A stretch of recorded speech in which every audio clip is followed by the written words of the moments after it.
तन को प्रभावित करती है, मन को प्रभावित करती है, अंतर मन की सुंदरता जन जन को प्रभावित करती है। इस देश में अगर कोई व्यक्ति बड़े से बड़ा अमीर बना, बड़े से बड़ा संत बना, बड़े से बड़ा राजनीतिज्ञ बना, लेकिन इंसान के दिलों में जगह है, जनता के दिलों में जगह है, दुनिया के दिलों में जगह तो केवल वही बना पाया जिसके अंतर मन में सुंदरता है। जिसका सुंदर अंतर मन, उसका सारा जीवन सुंदर। इसीलिए जरूरी है कि लोग केवल अपनी बाहर की लीपा पोती करके अपनी फोटो खिंचवाते हैं। और आजकल कंप्यूटर का जमाना आ गया, तो कंप्यूटर काले को गोरा करना उसके लिए 1 सेकंड का काम है। खटके दबाते जाओ, और मूछ नहीं है तो मूछ ले आओ, बाल काले हैं तो दौड़े कर दो, दौड़े को काला कर दो, पगड़ी पहना दो, पगड़ी उतार दो, टोपी पहना दो, टोपी उतार दो। ये सब कंप्यूटर भाई साहब के चुटकी के काम हो चुके हैं। तो अब ये सब काम तो चलने लग गए हैं। अब ऐसी स्थिति में हमारे लिए जरूरी है कि हम लोग ये जो बाहर की खूबसूरती पर गौर करते हैं, मैं कहूँगा केवल अपने चित्र पर गौर मत करो, बल्कि अपने चरित्र पर भी गौर करो। केवल हमारा चित्र सुंदर नहीं होना चाहिए, बल्कि हमारा चरित्र भी सुंदर होना चाहिए। चेहरे की सुंदरता से कहीं कोई क्वेश्चन नहीं है, चेहरा जरूर सुंदर होना चाहिए। आप में से हर किसी व्यक्ति को बिल्कुल टिप टॉप रहना चाहिए, पर चित्र से कहीं ज़्यादा सुंदर हमें अपने चरित्र को बनाना चाहिए। भवन सुंदर बनाना चाहिए, पर भवन से ज़्यादा भावनाएं हमारी सुंदर होनी चाहिए। घर में साधन सुंदर होने चाहिए, पर साधन से कहीं ज़्यादा हमारी साधना सुंदर होनी चाहिए। आदमी का प्रभाव सुंदर होना चाहिए, पर प्रभाव से भी ज़्यादा आदमी का स्वभाव सुंदर होना चाहिए। क्योंकि अंतर्मन की सुंदरता का संबंध तो तभी होगा जब हमारे भीतर में ये सब चीज़ें में हम अपनी निर्मलता लाएंगे, ब्यूटी लाएंगे। ब्यूटी जरूर होनी चाहिए। सत्यम शिवम सुंदरम, सत्य ही शिव है, शिव ही सुंदर है। और सौंदर्य की उपासना आज नहीं, हजारों साल पहले, लाखों साल पहले भी अनादिकाल से सौंदर्य की उपासना होती रही है। बस फर्क केवल ये है, एक आम इंसान बॉडी को सुंदर बनाने का, बॉडी को ब्यूटीफुल बनाने का प्रयास करता है, और गुरुजन इंसान के अंतर मन को ब्यूटीफुल बनाने की प्रेरणा देते हैं। जरा गौर करो, व्यक्ति के जीवन में 2 बार बदलाव आता है। पहला, जब वो जन्म लेता है, तब सब लोग उसके बारे में पॉजिटिव टिप्पणी करते हैं। जब कोई जन्म लेता है तो हर कोई व्यक्ति उसके बारे में पॉजिटिव टिप्पणी करता है। और दूसरा, जब उसकी शादी होती है तो फिर उसके लिए पॉजिटिव टिप्पणी होती है। जन्म होता है तो भाई बेटा हुआ, थाली बजाओ, मिठाई बांटो, घर के सब लोग बैठकर बोलते हैं ये कितना सुंदर है, इसका नाक मुझ पर, वो कहता है उसकी ठुड्डी मुझ पर, वो कहता है इसके गाल मुझ पर, वो कहता है इसका पूरा चेहरा मुझ पर, वो कहता है बिल्कुल मुझ पर इसका कलर गया है। तो जन्म होता है तो आदमी के बारे में कई पॉजिटिव टिप्पणियां सुनने को मिलती है। लेकिन जब वही व्यक्ति 20 साल का होता है और शैतानी करना शुरू करता है, तो घर के जो लोग कह रहे थे, दादी कहती थी नाक मुझ पर है, दादा कहता था टुड्डी मुझ पर है, मम्मी कहती थी गाल मुझ पर है, पापा कहते थे पूरा चेहरा मुझ पर है। अब जरा बताएंगे कि जब वो 20 साल का लड़का होता है, शैतानियाँ करता है, गली मोहल्ले से लोग ओढ़बा देने के लिए आते हैं, तो लोग उसके बारे में क्या कहते हैं? और तब सारे लोग मिलकर के उसी को गालियाँ देते हुए कहते हैं, घर के लोग पता नहीं और कीड़े पर गए हो। तो यानी कि पहले जन्म हुआ तो हमने बाहर के रूप रूपाए को देखा, लेकिन बाद में असली प्रभाव किसका पड़ रहा है? व्यक्ति के अंतर्मन का, व्यक्ति के स्वभाव का। आखिर जीवन जीने में कौन सी चीज हमारे लिए सहायक बनती है? तो मैं कहूँगा चेहरा 4 दिन सहायक बनता है, लेकिन इंसान का चरित्र जीवन भर सहायक बनता है। राम, महावीर, कृष्ण, कोई हमने किसी को नहीं देखा। उनका चित्र जो भी मिलते हैं सब इंसानों के बनाए हुए चित्र हैं, पर आज भी वो हजारों सालों के बाद पूजे जाते हैं। तो अपने इंसानों के द्वारा बनाए गए चित्र के कारण नहीं, बल्कि उनके महान चरित्र के कारण वो पूजे जाते हैं, आज भी लोगों के दिलों में निवास करते हैं। तो बात समझ में आई कि चित्र मूल्यवान कि चरित्र मूल्यवान? प्रभाव मूल्यवान कि स्वभाव मूल्यवान? देखो, दूसरी बार जब आदमी के जीवन में फिर पॉजिटिव टिप्पणी सुनने को मिलती है तो शादी के समय सुनने को मिलती है। सब बीन राजा कितना सुंदर है, दुल्हन तो बिल्कुल जी करता है कि मैं भी इसके साथ शादी कर लूं। क्या बारात है, क्या खातिरदारी है। दुल्हन भी घर आती सोचती है क्या मेरे लिए कमरा सजा के रखा हुआ है। अब कितने गजब की बात है कि जिस जिंदगी की शुरुआत, पहला जब जन्म हुआ तो लोगों ने थाली बजाते हुए हमारा जीवन की शुरुआत की, और दूसरा शादी की, फिर जीवन में परिवर्तन आया ना, ये एक नया मोड़ लेता है आदमी अपने जीवन में। तो उस नई मोड़ पर फिर पहले थालियां बजी और फिर बैंड बाजे बजे, लोग नाचे, झूमे, गाए, खूब मस्ती ली, खूब परफ्यूम छिड़का, खूब फूल उछाले, खूब रुपयों के घोल किए। पर 5 साल के बाद में उसी कमरे में हरा बाम, लाल बाम, यानी कि जिंदगी की ये जो नई दिशा, ये जो नया मोड़ है, अब ये अलग आगे जाकर के नई करवट बदल रहा है। अब शुरुआत की थी परफ्यूम से, और वो आगे जो यात्रा शुरू हो रही है, जो सफ़र आगे बढ़ रहा है, वो सफ़र पे जाके पूरा हो रहा है। सफ़र यात्रा से शुरू हो रहा है और सफ़र पीड़ा पे जाके ख़त्म हो रहा है।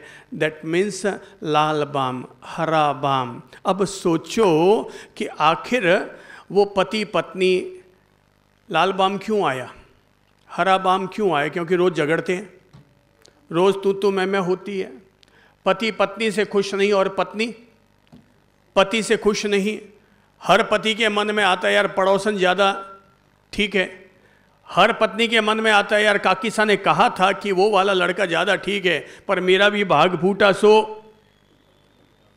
ये मिले। शिकायत शिकायत शिकायत में आदमी की ज़िंदगी फिर गुजरती है।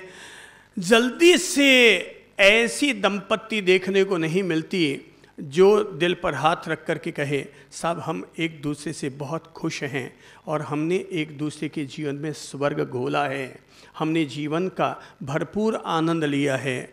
शिकायतों में ज़िंदगी गुजर जाती है। परिणाम ये आता है जीवन में इंसान, कुछ लोग शून्य से शुरू करते हैं, शिखर पर पहुंचते हैं, पर कुछ लोग शिखर से शुरू करते हैं और शून्य पर आकर अपने जीवन को पूरा करते हैं। हम सोच लें कि हमें आखिर ये पीड़ाएं क्यों झेलनी पड़ती है। मैं चाहूँगा इसलिए हम लोग अपने आप को ब्यूटीफुल बनाएं, और वो ब्यूटीफुल अंतर मन से स्वयं को ब्यूटीफुल बनाएं। एक पति ने अपनी पत्नी को रात को 2 बजे जगाया, मोबाइल में घंटी बजी और पति ने पत्नी से कहा जगो जगो जगो जगो। पति ने जगाया पत्नी को, तो पत्नी ने पूछा हुआ क्या भाई, आप रात को 2 बजे क्यों जगा रहे हैं, क्या हुआ, अचानक क्या हुआ? बोले देख देख तेरे मोबाइल में क्या बज रहा है, देख इसमें क्या लिखा है, देख रात को 2-2 बजे तेरे पास गलत मैसेज आ रहे हैं। बोले क्या आया है? बोले इसमें लिखा है ब्यूटीफुल। पता नहीं किसने तेरे लिए ब्यूटीफुल लिखा है, जरा सच सच बता किसने लिखा ब्यूटीफुल। उसने कहा अरे भगवान, मैंने तो आज तक आपके अलावा किसी के बारे में सोचा ही नहीं, तो कहाँ से किसी ने मुझे लिखा होगा ब्यूटीफुल? मैंने किसी को अपने नंबर भी नहीं दिए हैं। बोले नंबर दिए तो किसने लिखा तुझे ब्यूटीफुल? शंकालु पति, झगड़ालू पति, कहा, दो टेढ़ी टिप्पणियां की। पत्नी ने भी सोचा यार पता नहीं कौन छोरा आया होगा, किसको मेरा नंबर मिल गया और किसने लिखा होगा। उसने कहा 1 मिनट ठहरिए जरा मैं चेक करती हूँ, लाइट जलाइए। लाइट जलाई तो पत्नी ने देखा, पत्नी ने माथा पीटा और पति से कहा कि थोड़ा ध्यान से भी देख लिया करो, खुद का ध्यान खराब है तो मेरा ध्यान क्यों खराब करवाते हो। अरे इसमें लिखा हुआ है, इसमें यह नहीं लिखा कि ब्यूटीफुल, इसमें लिखा आया है कि बैटरी फुल। क्या लिखा आया है? Battery full. मैंने रात को चार्जिंग में लगाया था मोबाइल और अब रात तक चार्ज हो गया तो इसमें आया है ट्रिंग ट्रिंग ट्रिंग ट्रिंग, बैटरी फुल, और तुम समझते हो ब्यूटीफुल। सावधान, हमें सुंदर बनाना है किसको? तो अब मैं अंतर्मन को सुंदर बनाने के लिए केवल 3 चीजों को सुंदर बनाने की बात कहूंगा। उनमें से पहला है हमारा स्वभाव, दूसरा है हमारी सोच और तीसरा है हमारे शब्द। क्या क्या चीज? सब बोल लो। नंबर 1 स्वभाव। दिल पर हाथ रखकर बोलो, क्योंकि ये सब चीजें अंदर से आती है। इनमें से कोई चीज बाहर से अंदर नहीं जाती, अंदर से बाहर आती है। तो अंदर अगर कचरा है तो बाहर भी कचरा आएगा। हमारा जीवन तो कंप्यूटर की तरह है, रॉन्ग इन होगा तो रॉन्ग आउट होगा और राइट इन है तो राइट आउट होगा। अंदर में अगर अच्छाइयाँ हैं तो अपने आप अच्छाई प्रकट होगी। अंदर में ही अगर कचरा भरा पड़ा है तो अच्छाई की उम्मीद नहीं रख सकते। इसलिए अंतर्मन को सुंदर बनाने के लिए, जीवन को सुंदर बनाने के लिए मैं सहज रूप में 3 चीजों को सुंदर रखने के लिए अनुरोध कर रहा हूं, जागरूकता लाने के लिए अनुरोध कर रहा हूं। पहला है, दिल पर हाथ रखकर बोलो, दिल का संबंध किससे है? हमारे स्वभाव से। तो पहला सुंदर हो हमारा स्वभाव। अब दूसरा हाथ लाओ, सिर पर रख करके बोलो, दूसरी क्या चीज सुंदर हो? हमारी सोच। अब अंदर से क्या चीज प्रकट होती है? होंठ पर हाथ रखकर बोलो, क्या है? हमारे शब्द। तो 3 चीज जिसकी सुंदर है उसका जीवन सुंदर है, उसके संबंध सुंदर है, उसका करियर सुंदर है, उसका विकास सुंदर है, उसके आसपास के लोगों में उसकी सुंदरता का प्रभाव फैलता है। कुल मिलाकर के लॉलीपॉप को चूसने से आदमी मीठा नहीं बनता, खुद को लॉलीपॉप बनाने से आदमी मीठा बनता है। गुलाब जामुन खाने से कोई भी न तो गुलाब की तरह खिलता है और न ही जामुन की तरह फायदेमंद होता है। फायदेमंद होता है स्वभाव, सोच और शब्द। इन तीनों को सुंदर बनाए रखने पर ही आदमी सुंदर जीवन का मालिक बनता है। हालांकि ये कोई ऐसी चीज भी नहीं है कि अपन ने सुनी और सुंदर हो गए, पर अपन जितना प्रतिशत जागरूकता रखेंगे, जितनी प्रतिशत अपन अवेयरनेस रखेंगे, हमारा स्वभाव भी सुंदर बनेगा, सोच भी सुंदर बनेगी और शब्द भी हमारे सुंदर बनेंगे। हमारे स्वभाव, सोच और शब्दों को सुंदर बनाने के लिए ही तो हम साधना करते हैं कि साधना करें। प्रतिदिन सुबह 30 मिनट बैठ करके मेडिटेशन करें तो उससे हमारा मन शांत होगा। मन शांत होगा तो सोच भी हमारी शांत और निर्मल बनेगी। साधना करेंगे, आप बैठ करके अभी सत्संग सुन रहे हैं तो ये सत्संग सुनने से आपका स्वभाव सुंदर बन रहा है। हमें अपने भीतर रहने वाले दोषों का एहसास हो रहा है और हमारे स्वभाव को हम सुंदर बनाने के लिए सत्संग के जो दिव्य शब्द, दिव्य वचन, ये जो अनमोल वचन होते हैं, ये जो धर्म सूत्र और धर्म संदेश होते हैं, ये हमें हमारे स्वभाव को सुंदर बनाने में हमारी हेल्प करते हैं। हमारे शब्द सुंदर होने चाहिए। अगर आप रोजाना सुबह परमात्मा के मंदिर में बैठकर परमात्मा की प्रार्थना बोलते हैं तो प्रार्थना के बोल बोलने से आपके शब्दों में भी सुंदरता जरूर आएगी। तो शब्दों को सुंदर बनाना है तो प्रार्थना के बोल को महत्व दीजिए। स्वभाव को अगर सुंदर बनाना है तो सत्संग को महत्व दीजिए, और सोच को अगर सुंदर बनाना है तो साधना को महत्व दीजिए। ये सब चीजें बातों से तो सुंदर नहीं होती है, ये सब चीजें उस दिव्य पथ पर बढ़ने से सुंदर होती है। स्वभाव के लिए है सत्संग, सोच के लिए है साधना, और शब्द की सुंदरता के लिए है प्रार्थना। तीनों गंगा जमुना सरस्वती की तरह तीनों त्रिवेणी संगम हैं, साधना, सत्संग और प्रार्थना। आप पहला चरण किसी को भी रख सकते हैं और अंतिम चरण में किसी को भी रख सकते हैं, पर तीनों ही चीज़ें हमारे भीतर तक को हमें सुंदर बनाने में हमारी हेल्प ज़रूर करते हैं। पहला क्या है? स्वभाव। लोग ड्रेस बदलते हैं, एड्रेस बदलते हैं। लोग ड्रेस बदलते हैं, एड्रेस बदलते हैं, मकान बदलते हैं, मोहल्ला बदलते हैं, अपने चेहरे का रूप रूपाए बदलते हैं, पर एक चीज को बदलना भूल जाते हैं, और वो है आदमी का स्वभाव। स्वभाव अगर हमने पॉजिटिव न बनाया तो आदमी 10 साल पहले भी दुखी और 10 साल के बाद भी दुखी। व्यक्ति अगर दुखी है और व्यक्ति से अगर कोई दुखी है तो उसकी वजह है हमारा स्वभाव। हम चाहें तो अपने स्वभाव को इसी समय करेक्ट कर सकते हैं। जब पाउडर लगा करके अपने चेहरे को हाथों हाथ सुंदर बनाया जा सकता है तो अपने स्वभाव को भी हाथों हाथ सुंदर बनाया जा सकता है। जैसे पाउडर को लगाकर चेहरा सुंदर बनता है, लिपस्टिक लगाकर चेहरा सुंदर बनता है, वैसे ही हम हमारे स्वभाव को भी सुंदर बना सकते हैं। जैसे दुनिया में कई तरह के स्वभाव के लोग होते हैं। कुछ लोग क्रोधी स्वभाव के होते हैं, नंबर 1।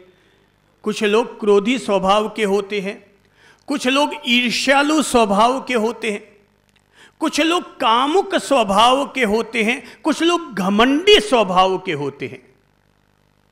स्वभाव में दोष तो कई तरह के हो सकते हैं। मैंने तो सहज में 4 दोष बता दिए। कौन कौन से? नंबर 1 बोलिए वापस। क्रोधी स्वभाव। नंबर 2? चलो आपने लोभी कहा तो लोभी भी जोड़ लेते हैं।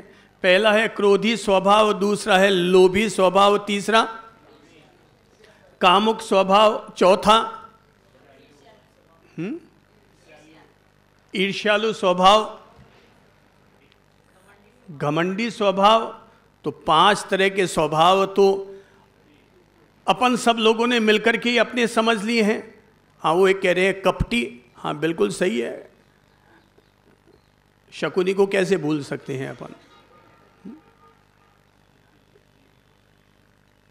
हाँ, वो प्रिय शांति प्रिय जी कहते हैं एक और स्वभाव होता है जिसका नाम है जिद्दी। हाँ, बच्चों में ये गुण देखने को मिल जाता है। पर मैं केवल ये समझाना चाह रहा हूँ, एक अच्छे स्वभाव का इंसान अगर बन रहा है इंसान, तो ये उसके जीवन की बहुत बड़ी सफलता है। पढ़ाई केवल वो 4थी क्लास में कर रहा है, कौन व्यक्ति कितनी क्लास तक पढ़ाई कर चुका है ये महत्वपूर्ण नहीं है, बल्कि किस आदमी ने अपने जीवन में कितनी अदब सीख ली है ये ज़्यादा महत्वपूर्ण है। मतलब कितनी ज़्यादा पढ़ाई की है ये महत्वपूर्ण नहीं है, कितनी ज़्यादा उसकी घड़ाई हुई है ये कहीं ज़्यादा महत्वपूर्ण है। मेरे प्रभु जी, अपने स्वभाव में सुंदरता जरूर होनी चाहिए।